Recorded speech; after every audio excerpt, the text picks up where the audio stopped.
ஜீவனுள்ள தேவனாகிய கர்த்தர் கொடுக்கிற ஆசீர்வாதங்கள் அது எப்படிப்பட்டதுன்னா, நித்தியமாய் ஒரு மனுஷனுக்கு அந்த ஆசீர்வாதங்கள் இருக்கும். அல்லேலூயா. உலக பிரகாரமான ஆசீர்வாதங்கள்லாம் ஒரு தகப்பன் கஷ்டப்பட்டு சம்பாதிச்சிருப்பாரு, மகன் அடிச்சிருவாரு, அடுத்த பேரன் கஷ்டப்பட்டு சம்பாதிப்பார், அவருடைய கொள்ளு பேரன் அழிப்பார்.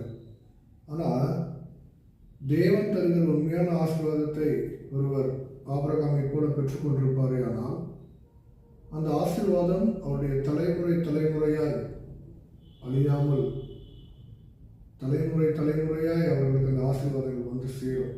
அல்லேலூயா.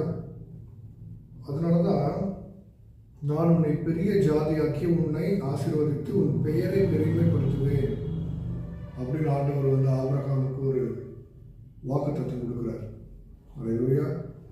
இன்னைக்கு வரைக்கும் ஆபிரகாம் என்கிற ஒரு நபரை குறித்து உலகத்தின் பிரதான 3 மதங்கள், யூத மதம், கிறிஸ்துவ மதம், முகமதிய மதம், இந்த 3 மதத்தின் ஆட்களுமே